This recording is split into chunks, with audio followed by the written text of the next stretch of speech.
సుమన్ టీవీలో మీ business promotions కోసం ఈ కింది నెంబర్ను సంప్రదించగలరు. సార్ నమస్తే సార్. నమస్తే అండి. సుందర్ గారు, చాలామంది చూస్తుంటాము. మీ ఫ్యామిలీలో ఉంటారు, మా ఫ్యామిలీలో ఉంటారు, బయట ఉంటారు. అకాడమిక్స్లో చాలా మంచి ఎక్సలెన్స్ ఉంటుంది. అకాడమిక్స్లో మంచి మార్కులు వచ్చి ఉంటాయి. ఎస్ఎస్సిలో మంచి మార్కులు, ఇంటర్లో, అవును, డిగ్రీలోను, ఇంజనీరింగ్లోను, బీటెక్లోను మంచి మార్కులు వచ్చి ఉంటాయి సార్.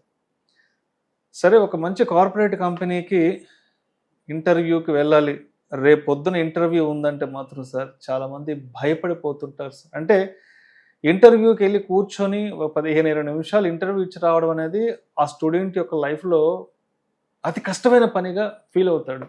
అవును, చాలామందికి నేను గమనించాను సార్. కొంతమందికి మార్నింగ్ ఇంక ఇంటర్వ్యూకి వెళ్ళాలి, రేపు ఇంటర్వ్యూకి వెళ్ళాలంటే కూడా చాలామంది భయంతో ఎక్కువ మార్లు వాష్రూమ్కి కూడా వెళ్ళిపోతుంటారు. కంగారు పడిపోతారు.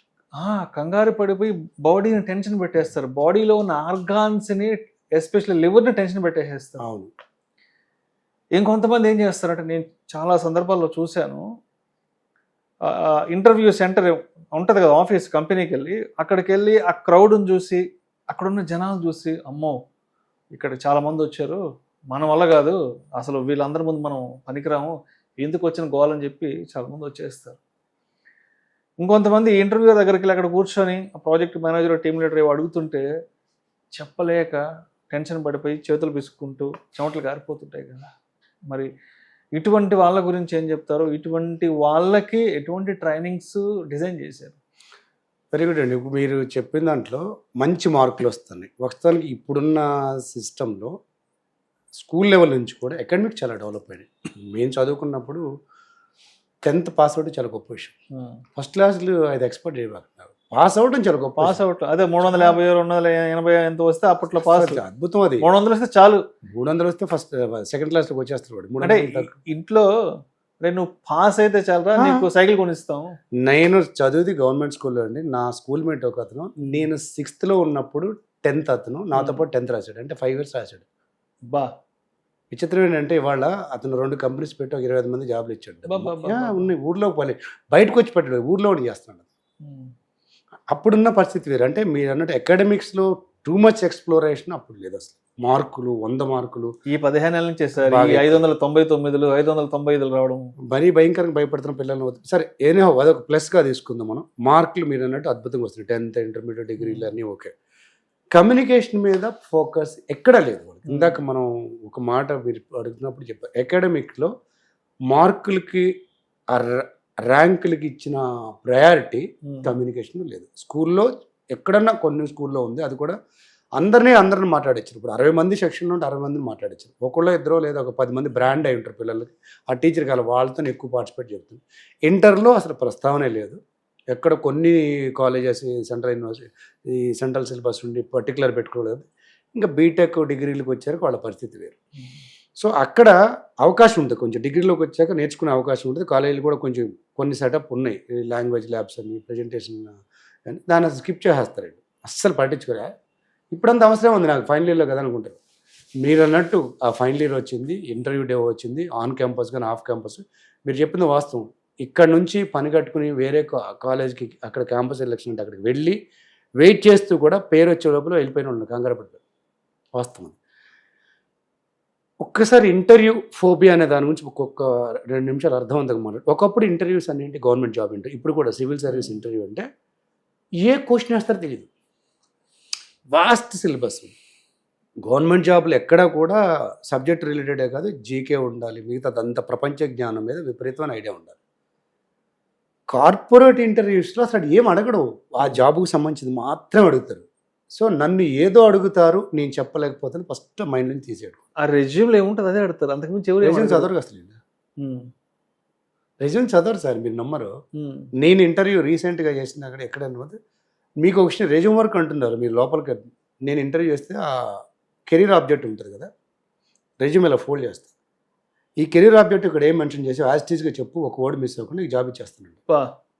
90% చెప్పలేదు. ఈ వీడియో చూస్తున్నాడు, ఒకసారి చెక్ చేసుకోండి. మీరు ఇప్పటికిప్పుడు ఒక్కసారి మీ గుండె మీద చేసుకొని చెక్ చేసుకోండి. మీ రెజ్యూమ్లో కెరీర్ ఆబ్జెక్ట్ ఆల్రెడీ రాసి ఉంటారు, మీరు ఒకసారి చెక్ చేసుకొని చూడండి. ఎందుకో తెలుసా, అది ఒకటి కాపీ వీళ్ళు ప్రిపేర్ చేయాలి. 2 తప్పు కాదు కాపీ ఇవ్వటం. Whether there is a saying, you fake it first and make it. నువ్వు ఫేక్ అయితే నీదే అలా చేసుకో. ఈ కనీసం చదువుకోరు అసలు. Object కూడా చదువుకోమని చెప్పినట్టు. సమస్య లేదు.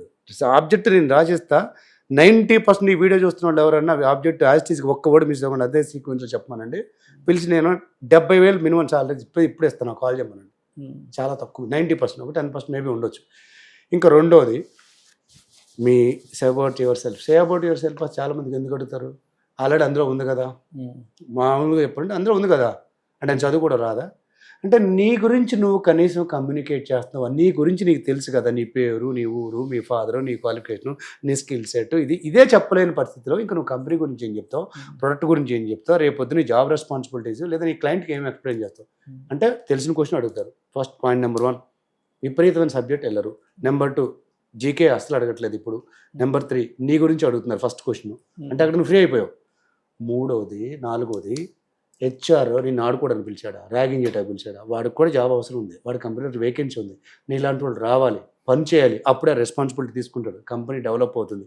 నిన్ను రిజెక్ట్ చేయడానికి పిలవలా, నిన్ను తీసుకోవడానికి, నీకు జాబ్ ఇవ్వడానికి, నీకు కొంత వర్క్ ఎలకోట్ చేసి నీ వర్క్ ద్వారా కంపెనీ గ్రో అవ్వడానికి పిలిచింది. అవునా? ఎందుకు ఆయన అంటే భయపడ్డాం? పోనా నిన్ను ఇంటర్వ్యూ చేసే హెచ్ఆర్ ఏమన్నా పైనుంచి ఊడిపడ్డా? ఆయన కూడా ఒకప్పుడు ఇంటర్వ్యూకి వచ్చే ఉంటాడు కదా. ఇలా ఆలోచించగలిగితే భయం పోతుంది. కానీ మీరు అన్నట్టు ఎక్కడ రెజ్యూమ్ పూర్తిగా చదువుకోవటం, ఒక్కసారి 1 or 2 మాక్ ఇంటర్వ్యూస్ అంటే ముందు ఒకసారి ప్రిపరేషన్ చేసుకొని మైండ్లో అనుకోవడం కాదు, క్వశ్చన్ ఆన్సర్ ప్రాక్టీస్ మనం అదే చేస్తాం. ఇంటర్వ్యూ స్కిల్స్ అంటే ఫస్ట్ నేను ఒక మాక్ తీసుకుంటా, గ్యాప్ చెప్తా, మళ్ళీ చెప్తా, ఒక 5 times చేసిన తర్వాత అలవాటు అయిపోతుంది, ఎందుకంటే అవే రిపీటెడ్ క్వశ్చన్స్ కదా. ఇప్పుడు మన వాళ్ళు కొడుతుంటారండి, ఐఐటీలో ర్యాంకులు కొట్టేస్తారు, వాడు రోజు అదే పరీక్ష రాస్తాడు, పొద్దున్న లేచిన కాడ నుంచి ఈ అకాడమిక్ స్టార్టింగ్ నుంచి రోజు అదే పరీక్ష, రోజు మాక్ టెస్టులు పెడతారు. వాడికి ఆ ఎగ్జామ్ న్యాచురల్గా రోజు చేసిన టెస్ట్లో ఉంటుంది, కొత్తగా అనిపించింది వాడికి.